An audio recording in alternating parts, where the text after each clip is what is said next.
Graça e paz. Nós vamos começar o estudo de hoje à tarde, na primeira carta do apóstolo João, e nós já temos estudado. Na semana passada nós estudamos até o versículo 2 do capítulo 2, e hoje nós vamos estudar no capítulo 2, os versículos 3 até o 14. 3 a 14. 1 João 2, de 3 a 14. Nós vamos orar agora, pedindo a Deus que nos abençoe nesse trabalho.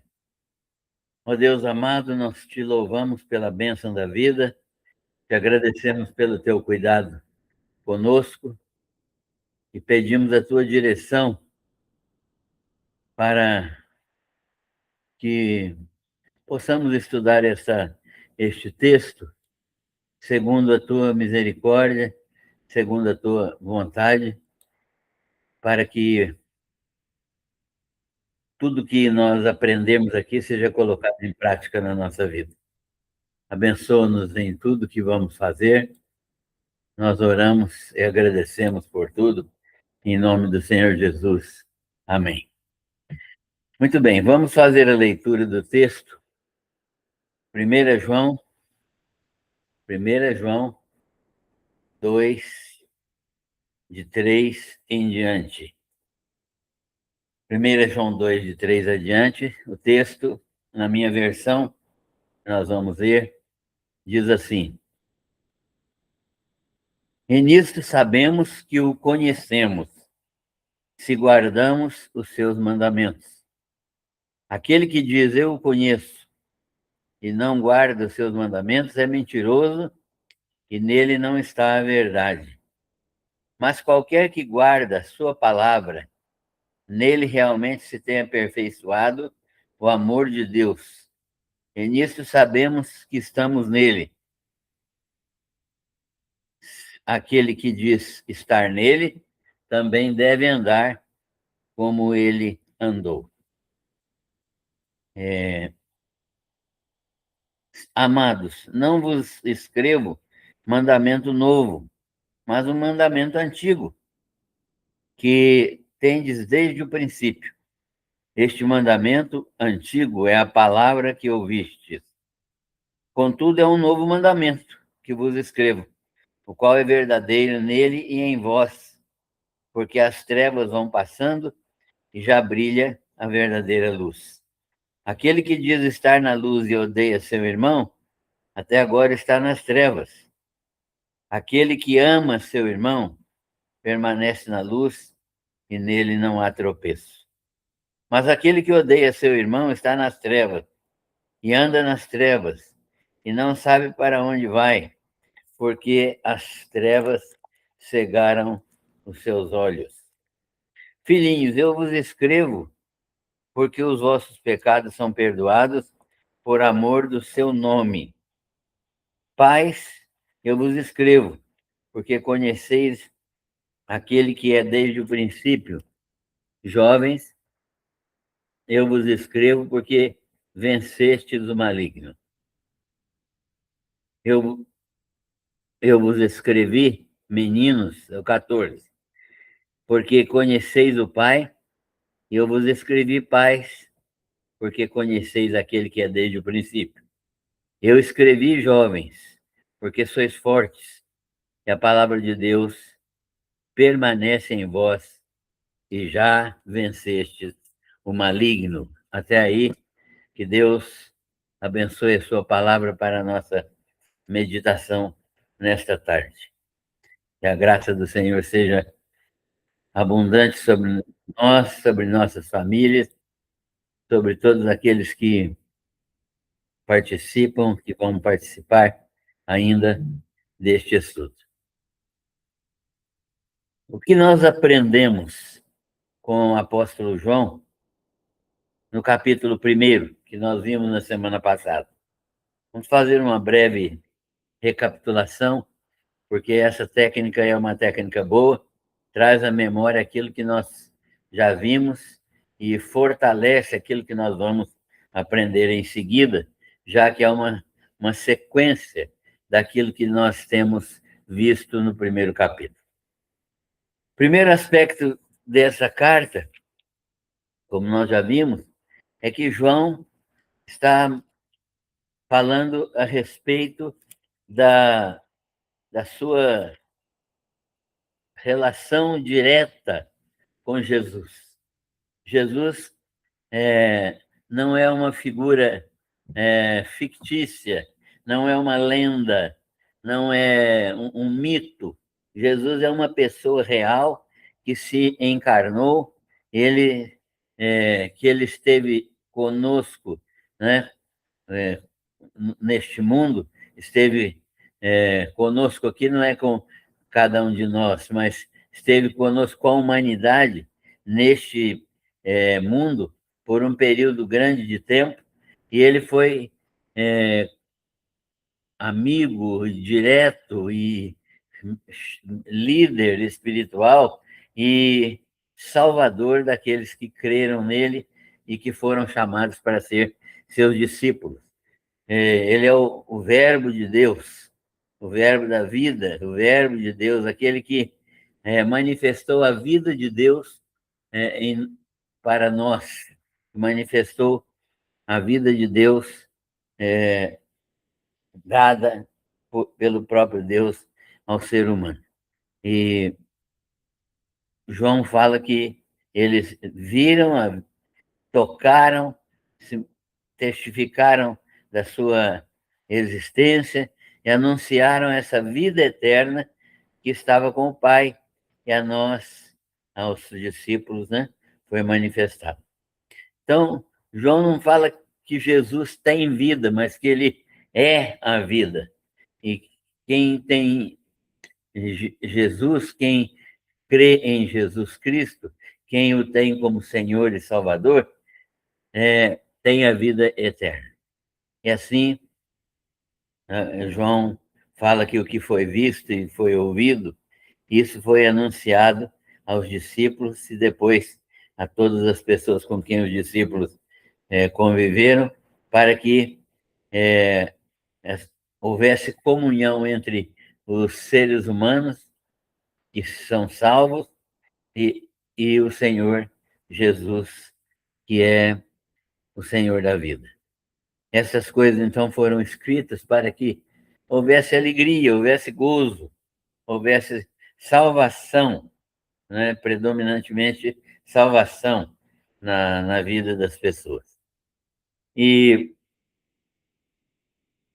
o texto, então, nos mostra que nesse, é, nesse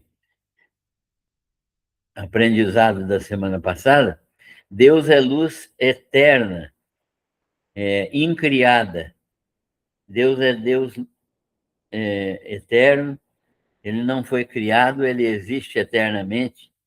E Deus é um ser maravilhoso, que tem pureza, que tem beleza, que tem santidade, que tem poder, né? Então, tudo aquilo que o belo, não é? Tudo aquilo que é belo nos faz emocionar. Por quê? Porque Deus é belo na sua essência, Deus é perfeito na sua essência, é puro na sua essência. Então, é por causa disso que nós podemos apreciar o belo, ouvir músicas maravilhosas e gostar delas, ver uma obra de arte e amar essa obra de arte, porque faz parte da própria manifestação da natureza de Deus, essas coisas belas, porque elas se relacionam com a sua própria beleza, né? E eu lembro até de um cântico que a gente cantava, né? Que a beleza de Cristo se veja em mim, né? Por quê? Porque Jesus Cristo é extremamente belo. E nós não estamos falando aqui apenas de beleza física, mas estamos falando de toda a beleza que emana desse ser perfeito e maravilhoso que é Jesus. Então, Deus é luz eterna, não criada, pureza, beleza, santidade, poder, né? Autoconhecimento, inteligência, sabedoria, Deus é tudo isso. E nós precisamos confiar que Ele é uma pessoa que se manifestou para conosco. Ele é um Deus tripessoal. É outra evidência que nós temos aqui no estudo de João. Ele é um Deus tripessoal. O que significa isso? Significa que ele é um Deus que se manifesta em três pessoas, mas numa unidade. Ele é um único Deus que se manifesta em três pessoas. E essas três pessoas são um único Deus e elas agem e se manifestam de acordo com uma única expressão, né? Eles são um único Deus, um Deus tripessoal, Pai, Filho e Espírito Santo, mas quando eles estão agindo, os três agem como um único Deus.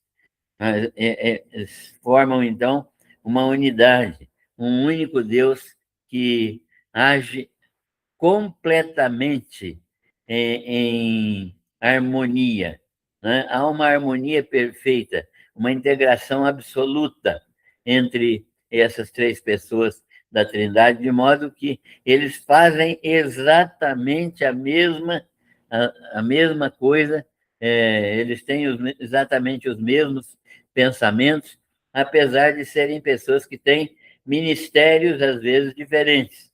Deus é o planejador de todas as coisas, o Pai. Jesus especialmente na obra da salvação, Jesus é o nosso redentor, aquele que operou a nossa salvação, e o Espírito Santo é aquele que aplica essa salvação em nós e nos aperfeiçoa para o dia de Cristo, né? Nos aperfeiçoa para glorificar o nome dele e nos aperfeiçoa para sermos cada dia mais semelhantes a Jesus. Ele é um Deus, portanto, tripessoal, uma unidade, um único Deus. É um Deus também relacional. O que significa isso? Um Deus relacional. Um Deus revelacional também. Só o conhecemos plenamente por causa de sua revelação. Deus se relaciona conosco. Deus não é alguém, um ser que está afastado de nós, que criou o mundo e deixou o mundo ao seu próprio caminho. Não.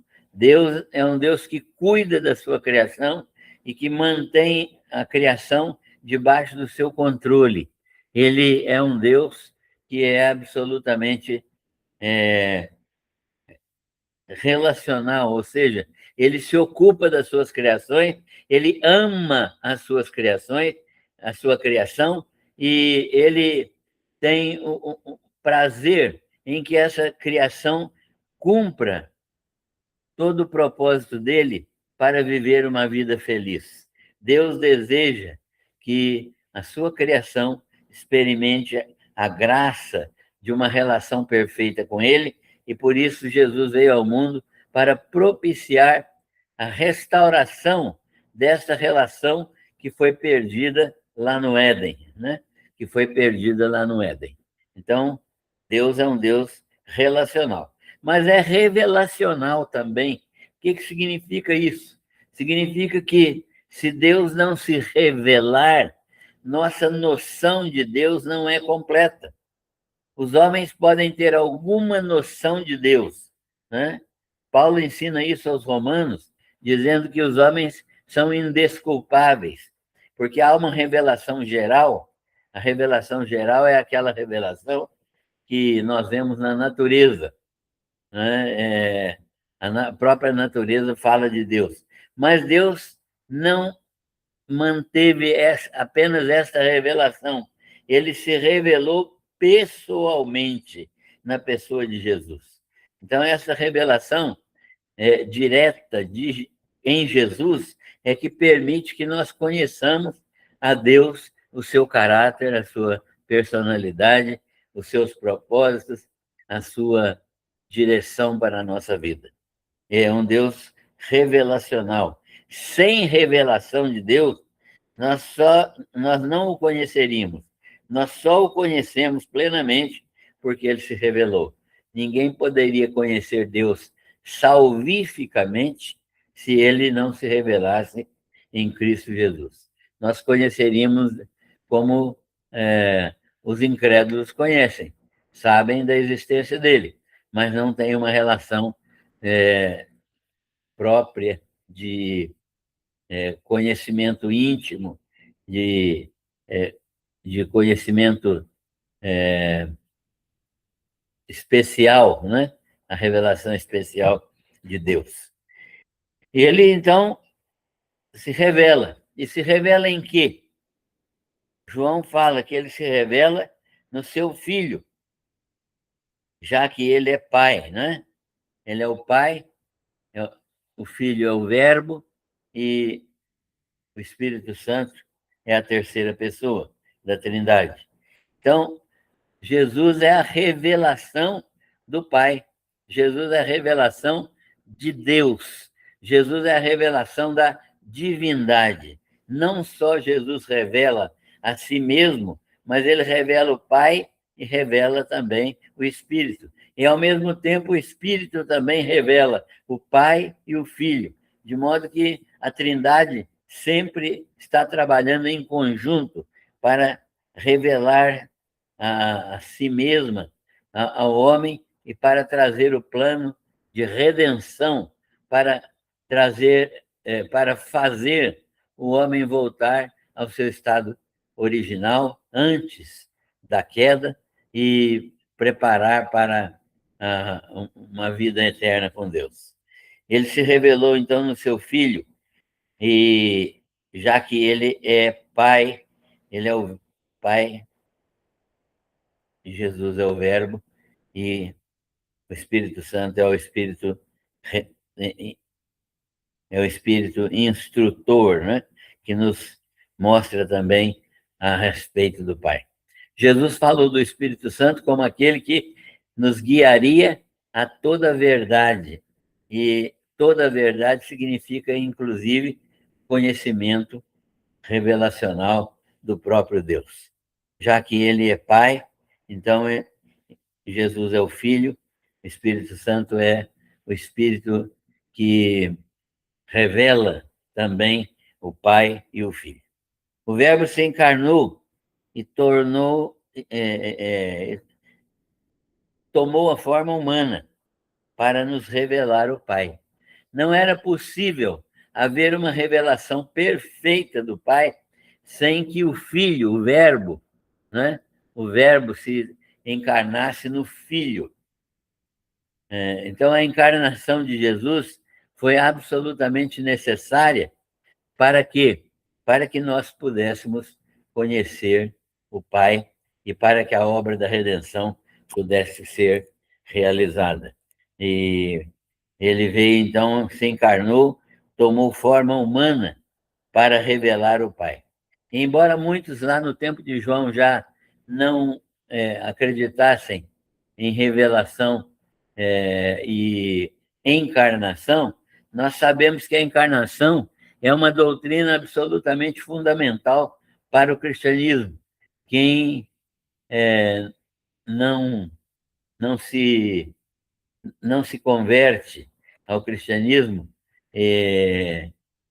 quem não crê na doutrina da, da, nessa doutrina fundamental que é a encarnação, não sabe, não pode conhecer o mistério do amor de Deus, desse Deus revelacional, desse Deus relacional que procura revelar-se por meio de seu Filho, o qual procura revelar o Pai para a salvação e, pelo Espírito Santo, aplicar essa salvação e garantir esta salvação habitando em nós plenamente até a completa restauração nossa, né?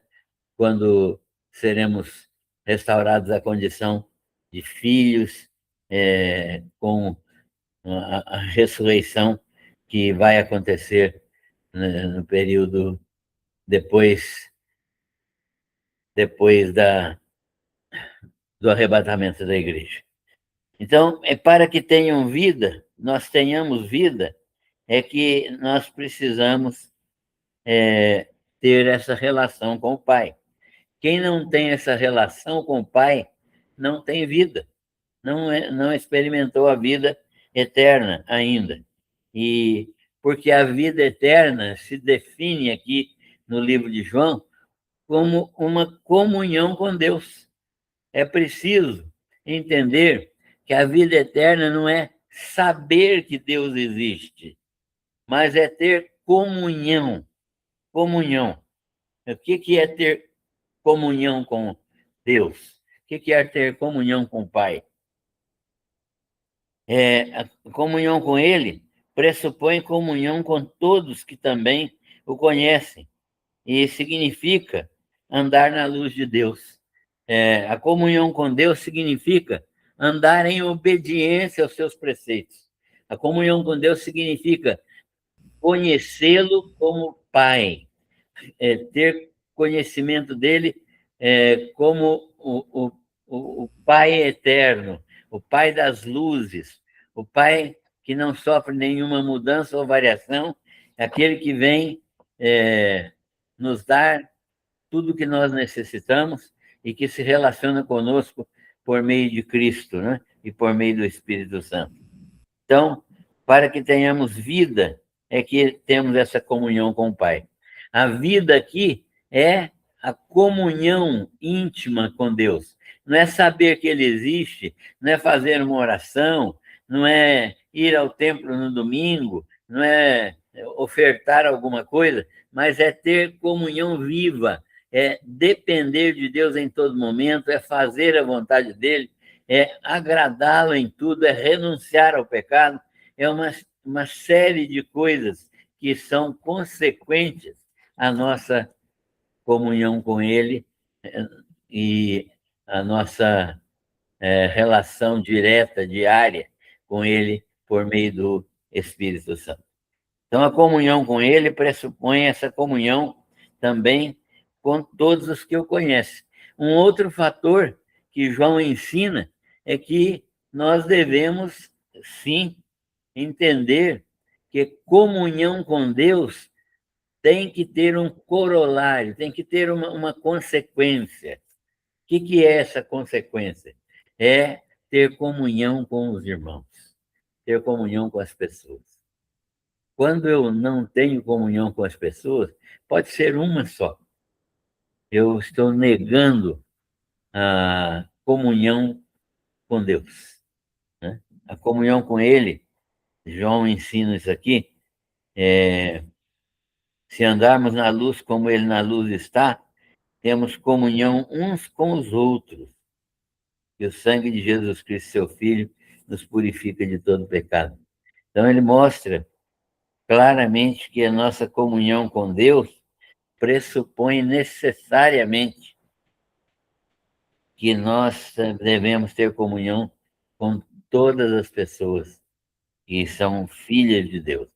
Não é possível eu ser filho de Deus e não amar um outro filho de Deus, não ter comunhão com ele, né? Estar separado por algum motivo, ter algum tipo de preconceito, ter algum tipo de problema, ter algum tipo de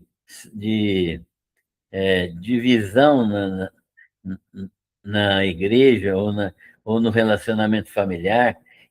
De qualquer modo, nós devemos olhar para isso, porque andar em comunhão com todos os irmãos é fundamental para demonstrar que nós temos comunhão com Deus. A comunhão com Deus nos leva à comunhão com os irmãos, né? Então, nós precisamos andar na luz, andar na luz. É um tema muito interessante esse, de andar na luz, porque andar na luz significa somente andar com Deus, andar na revelação de Deus, andar no propósito de Deus, andar no ensino da palavra de Deus, né? Andar em oração. Isso é o que significa andar na luz.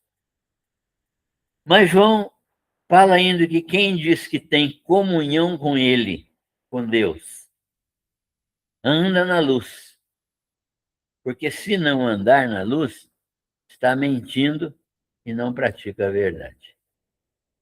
Quem diz que tem comunhão com ele, com Deus, anda na luz. E andar na luz significa andar em obediência à palavra, amando uns aos outros, né? Por isso que João vai falar também agora do novo mandamento. Ele vai falar sobre a necessidade de andar em obediência a esse novo mandamento, que não é novo mandamento, porque ele é um mandamento antigo, mas que ele é renovado agora, né? Não é um mandamento seco, não é uma atividade que é obrigatória no sentido de que eu faço as coisas para os meus irmãos, mesmo sem estar sentindo o amor por eles, né? Não. Quem diz que tem comunhão com ele, com Deus, anda na luz e anda em amor para com os irmãos, buscando ajudar os irmãos a comungar com eles, a ter relacionamento de edificação mútua. Se não andar na luz, está mentindo e não pratica a verdade, né? E andar na luz, então, é uma evidência clara de que nós temos comunhão com Deus, né? E andar na luz é andar em obediência à palavra dele. Andar na luz é uma condição para o perdão dos pecados. É interessante isso, né? João fala disso aqui de uma maneira muito, muito interessante. Ele diz que andar na luz é uma condição para o perdão de pecados. Se eu não ando na luz, eu não tenho os pecados perdoados. E se eu não, se eu não resolvo os meus problemas, especialmente os de relacionamento, meus pecados ficam sem ser perdoados e a minha comunhão com Deus fica alterada, né? Fica comprometida. Andar na luz é uma condição para o perdão dos pecados e comunhão com os irmãos. Comunhão com os irmãos. Então, quando Deus nos salva, ele nos insere numa comunhão, numa fraternidade de irmãos. E nós precisamos manter entre os irmãos, entre nós e os irmãos, o mesmo relacionamento que nós temos entre nós e Deus, né? Nós precisamos amar a Deus e amar os irmãos. E João estabelece uma relação, que quem ama a Deus, ama os irmãos, mas quem não ama os irmãos, não ama a Deus. E isso é muito difícil de, de lidar com isso, e as pessoas precisam aprender a resolver todos os seus problemas de relacionamento. Andar na luz é, então, uma condição para o perdão de pecados e comunhão com os irmãos. Ainda somos pecadores, né? João nos mostra isso, mas se confessarmos nossos pecados com arrependimento e fé, somos perdoados, perdoados. Ele é o nosso advogado e a propiciação pelos nossos pecados. Essa é uma garantia maravilhosa, né?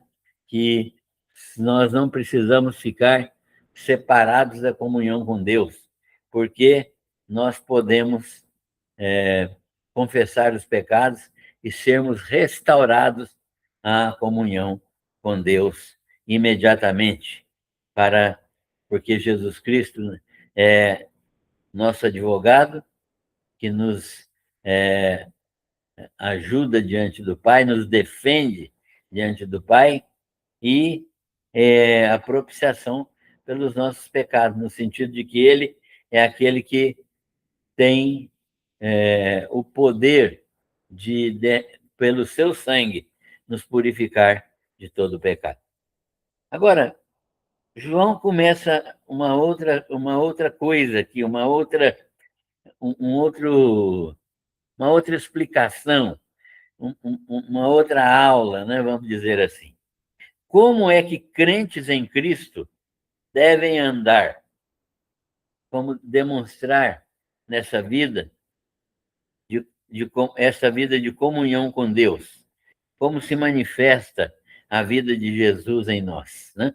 Isso aqui é o segundo texto que nós lemos hoje, né? Como é que crentes em Cristo devem andar, devem viver, demonstrar esta vida de comunhão com Deus, como se manifesta a vida de Jesus Cristo em nós. Isto é, como é que nós sabemos que nós somos crentes de verdade? Primeiro de tudo, ele fala que quem o conhece, e conhecer aqui não é um relacionamento de apenas de um relacionamento superficial.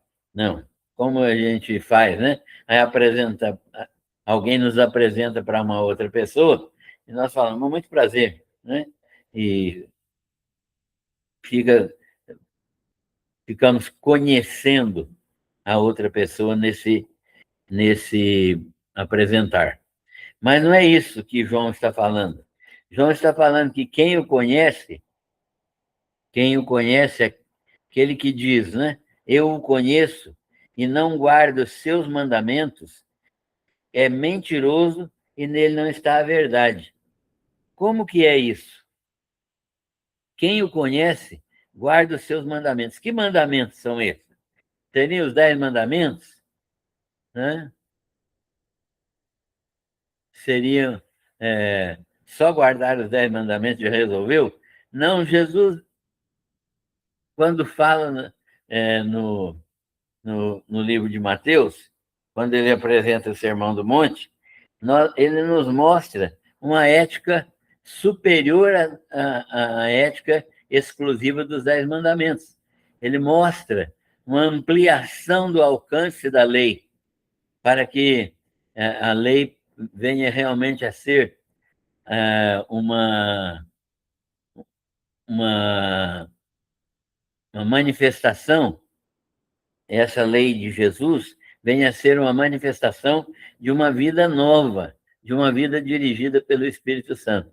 Por quê? Porque os fariseus obedeciam a lei, mas eles obedeciam a lei externamente, né?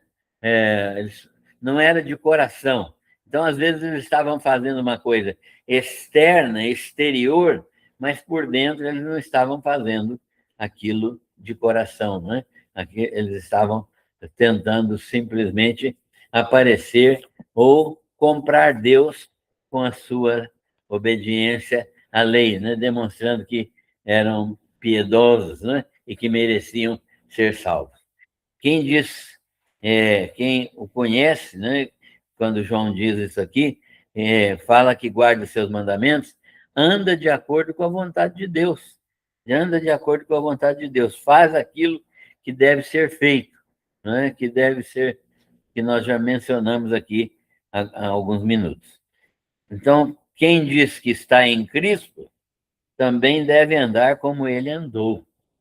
E aí nós vamos olhar para a vida de Cristo e ver que a prática do amor cristão, a prática do amor cristão, a prática da justiça, a prática da misericórdia e da graça, que são os elementos-chave desse andar com Jesus, né?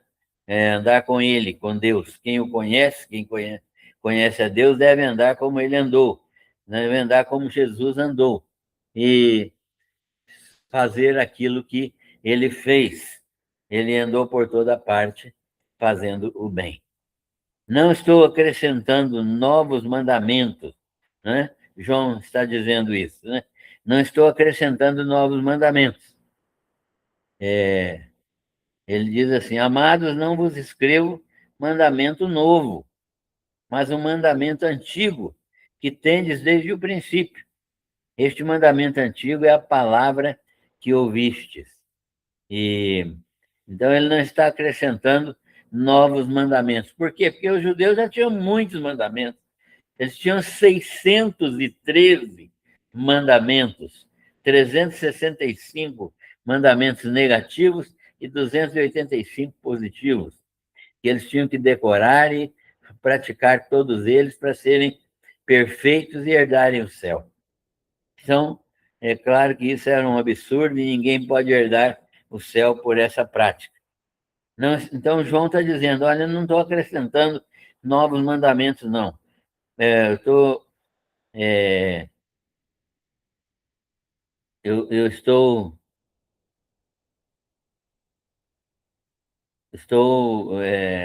dando um novo mandamento.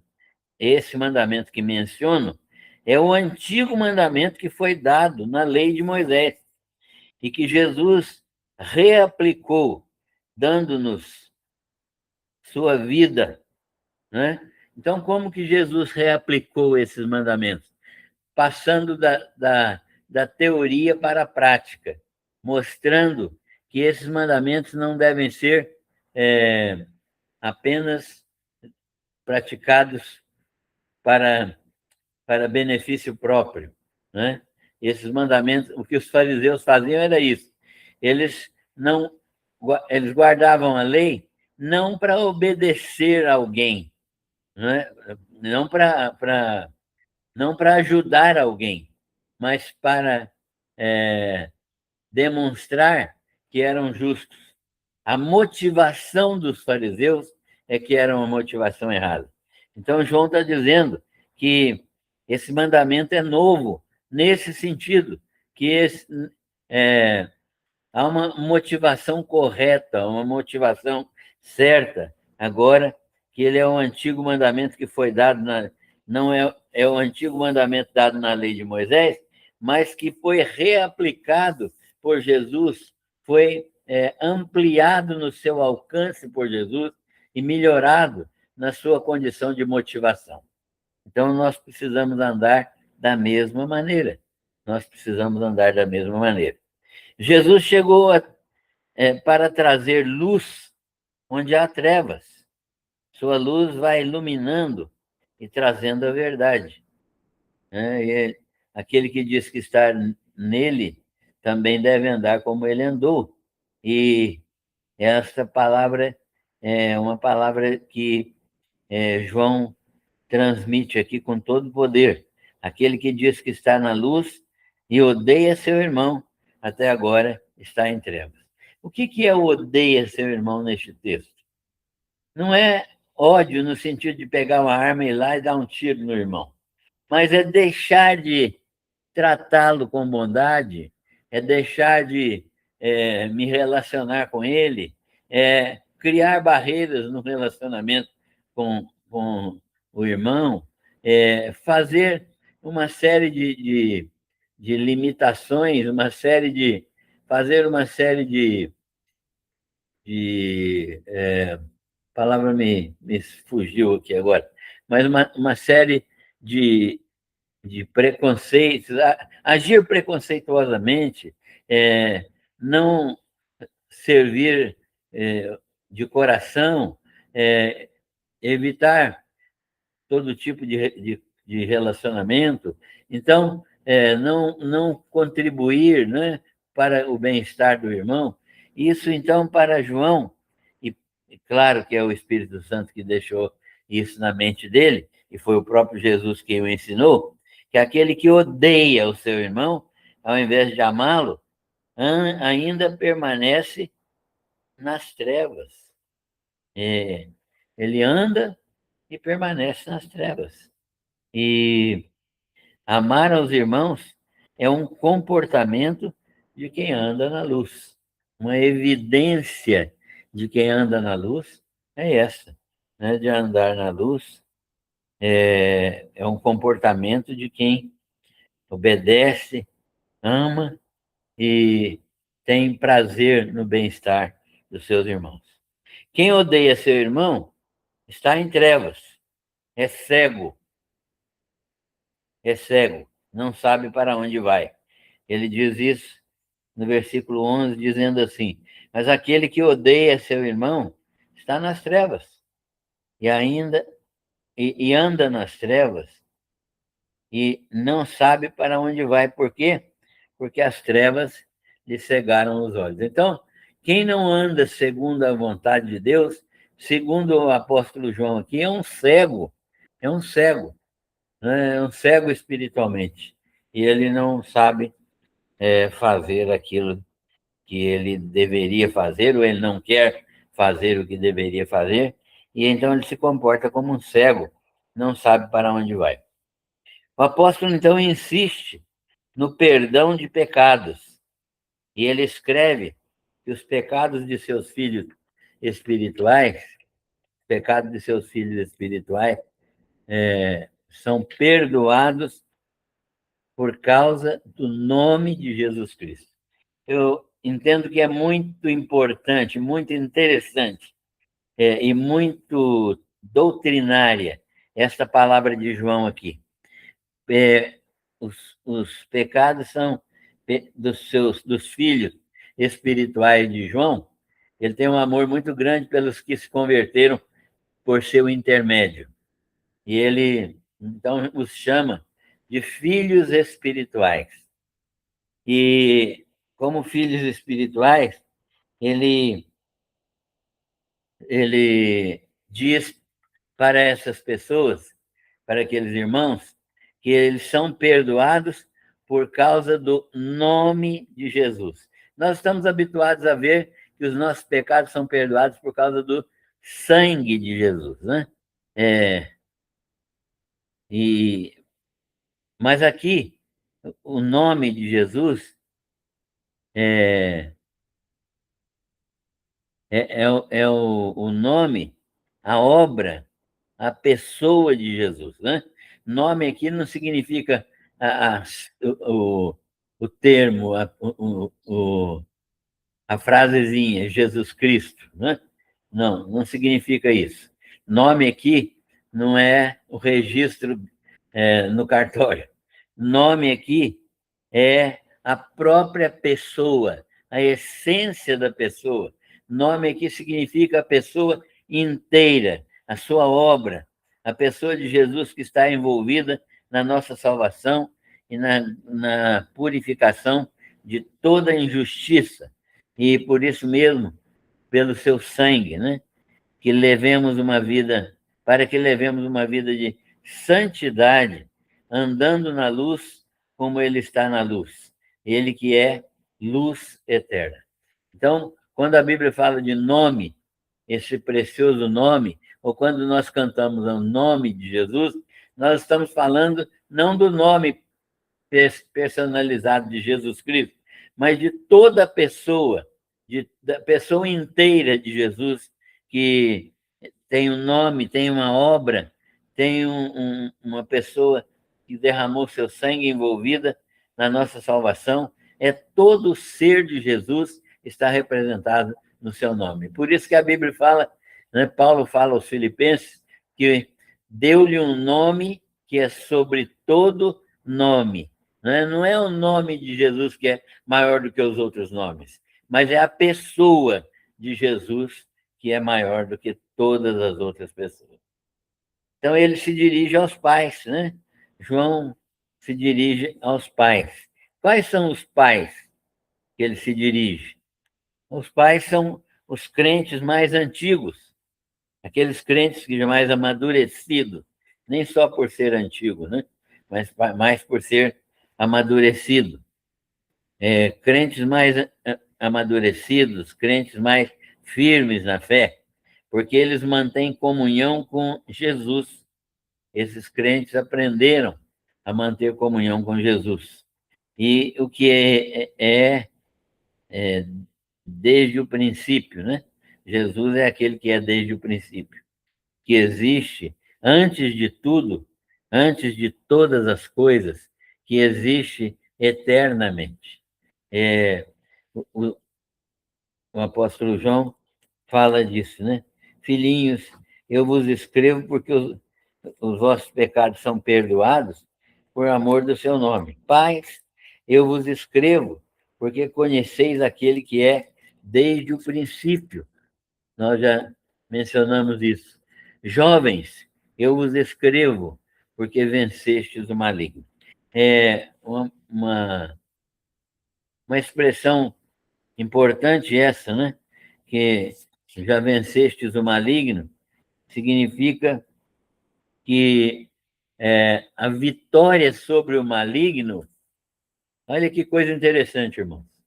A vitória sobre o maligno é a nossa relação de comunhão com Deus e com os irmãos.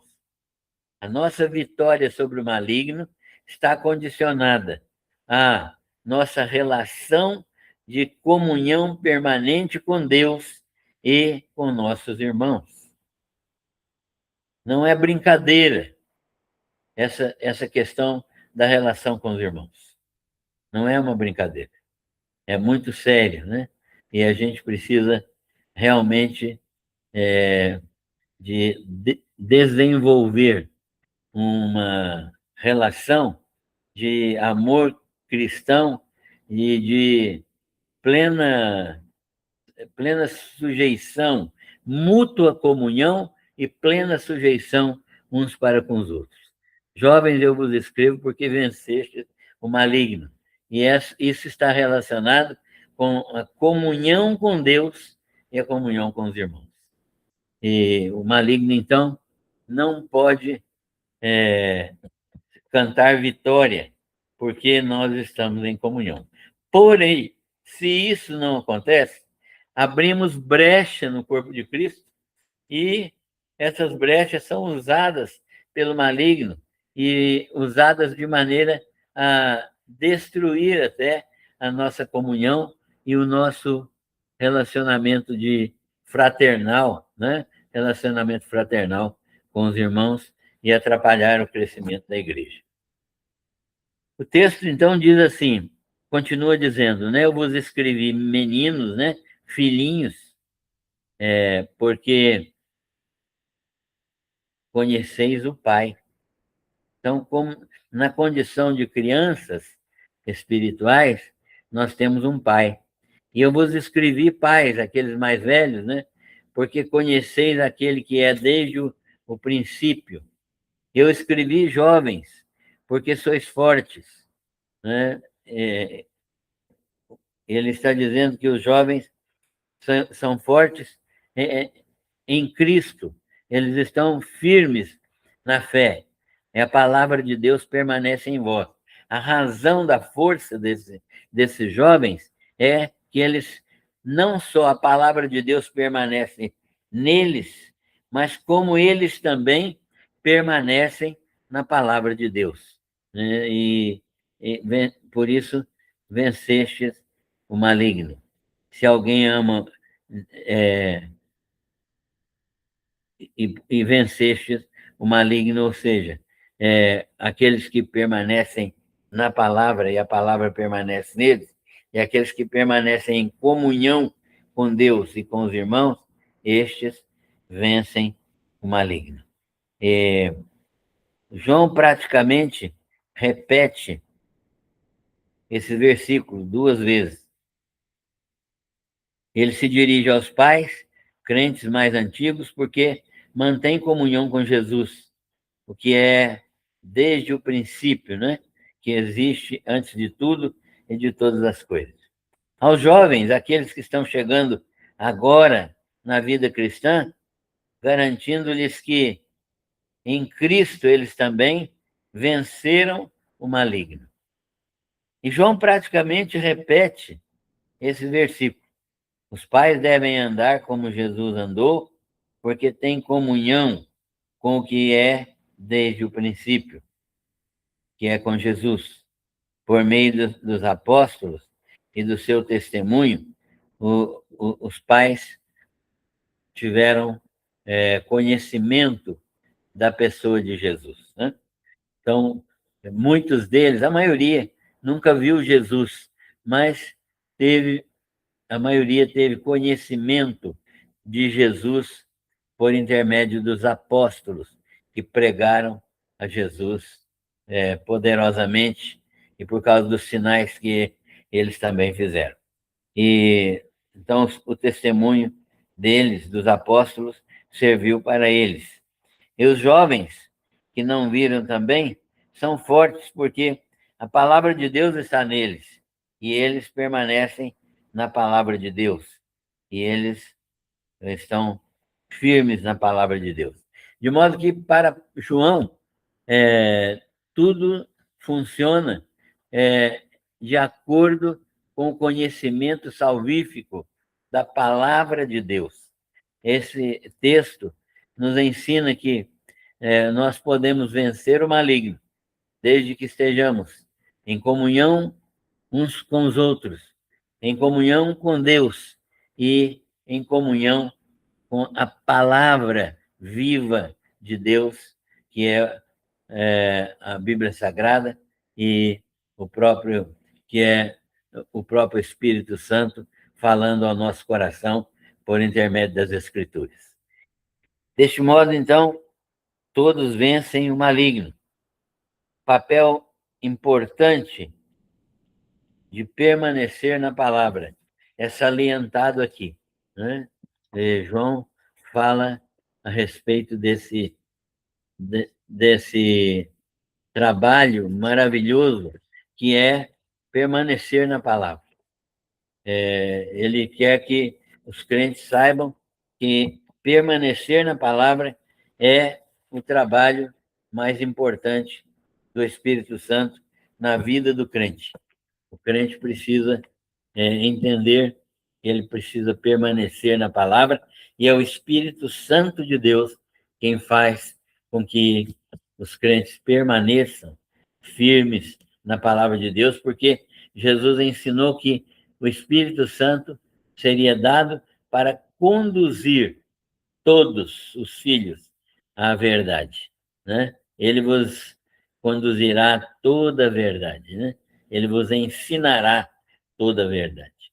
Então, nós estudamos este texto, nós deixamos uma parte do texto do capítulo 2 para a semana que vem, para dar tempo da gente pensar nesse texto aqui, sobretudo nessa questão da comunhão, né? A vitória sobre o maligno está condicionada à comunhão com Deus e à comunhão com os irmãos. E nós precisamos desenvolver esse espírito de comunhão entre nós para a glória do Senhor. Que a semana que vem nós vamos estudar a partir do versículo 15 até o versículo 29, se Deus for servida assim. Que Deus abençoe a nossa vida, a vida de cada um que está participando, aqueles que vão participar, e que a graça do Senhor seja abundante na nossa vida neste fim de semana e em todo o tempo, para vivermos de acordo com a sua vontade.